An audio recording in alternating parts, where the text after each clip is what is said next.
গৌৰৱ গগৈ আৰু মুখ্যমন্ত্ৰী হিমন্ত বিশ্ব শৰ্মাৰ যিখন বৰ্তমান যুঁজ চলি আছে, বিশেষকৈ মুখ্যমন্ত্ৰী হিমন্ত বিশ্ব শৰ্মাই গৌৰৱ গগৈ প্ৰসংগত যিবোৰ অভিযোগ উত্থাপন কৰিছে, ইতিমধ্যে গৌৰৱে কিছু প্ৰত্যুত্তৰ দিছে। সেই লৈ এতিয়া সংবাদ শিৰোনামত নতুন নতুন তথ্য আহি আছে। প্ৰথমে হিমন্ত বিশ্ব শৰ্মাই গৌৰৱ গগৈৰ বিৰুদ্ধে পাকিস্তান লিংক সন্দৰ্ভত বহু তথ্য ফাদিল কৰিলে।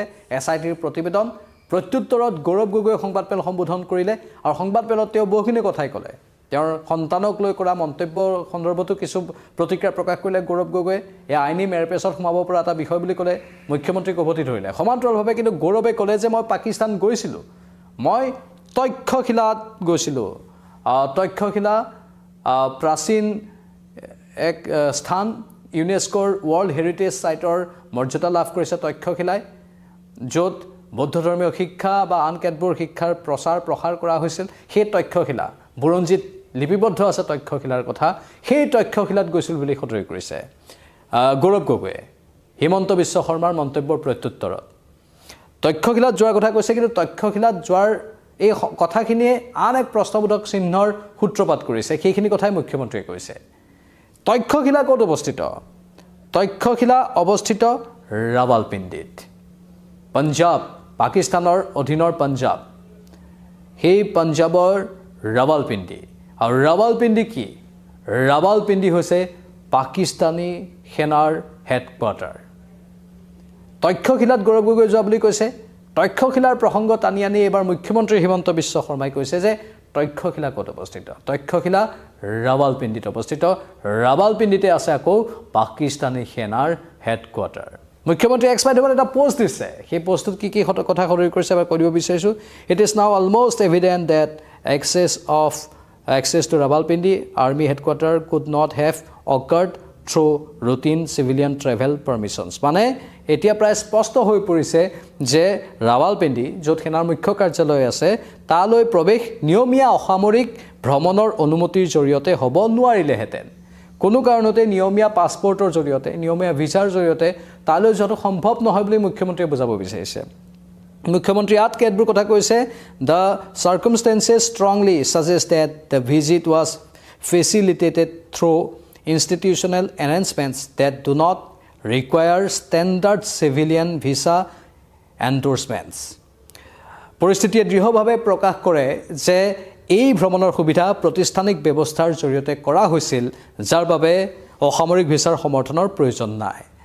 এয়া একেবাৰে পৰিস্থিতিগতভাৱে বা এই সমগ্ৰ ব্যৱস্থাত প্ৰাতিষ্ঠানিক ব্যৱস্থাৰ কথা কোৱা হৈছে। মানে পাকিস্তান চৰকাৰৰ সহায় সহযোগিতাৰ কথা মুখ্যমন্ত্ৰী হিমন্ত বিশ্ব শৰ্মাই সদৰি কৰিছে। মন কৰিব, পাকিস্তান চৰকাৰৰ সহায় সহযোগ অবিহনে তালৈ ভিছা পোৱাটো, তালৈ যাবলৈ অনুমতি পোৱাটো সম্ভৱ নহয়।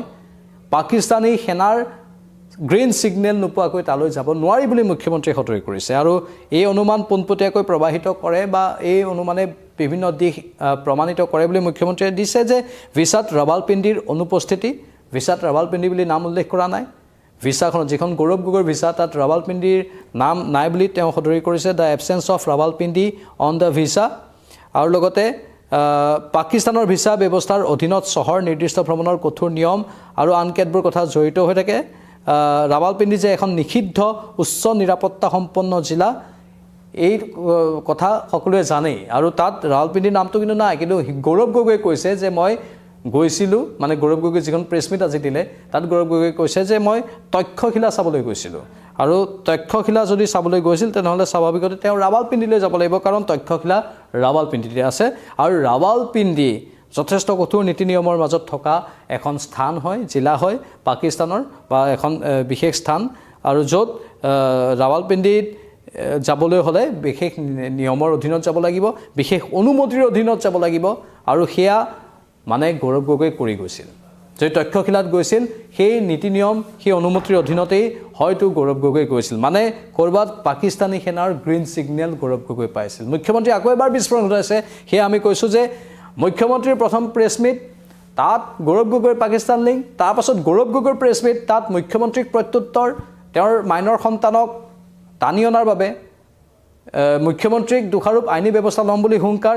তাৰ ঠিক পাছতে আকৌ মুখ্যমন্ত্ৰীয়ে এক্স মাধ্যমৰ জৰিয়তে আন এটা পোষ্ট দিছে। মানে গৌৰৱ গগৈৰ সেই সংবাদমেলৰ পাছত মুখ্যমন্ত্ৰীৰ এই পোষ্ট, তাতেই এই তক্ষশিলাৰ প্ৰসংগ আহিছে।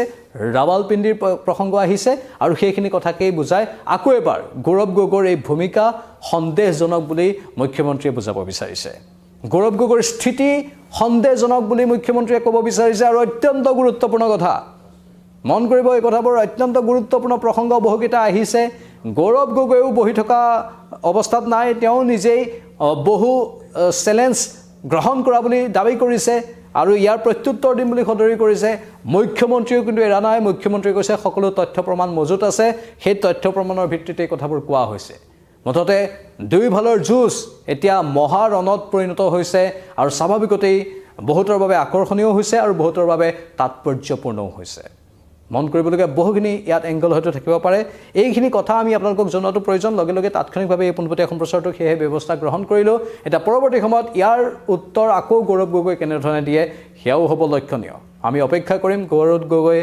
তক্ষশিলা চাবলৈ যোৱা প্ৰসংগটো ৰাৱালপিণ্ডি কিমান কঠোৰ নীতি নিয়মৰ মাজত থাকে সেই প্ৰসংগটো কেনেধৰণে প্ৰত্যুত্তৰ ৰূপে মুখ্যমন্ত্ৰীক দিয়ে আমি তালৈ অপেক্ষা কৰি আছোঁ ইয়াৰ লগে লগে এই পোনপটীয়া সম্প্ৰচাৰটোৰ পৰা বিদায় লৈছোঁ নমস্কাৰ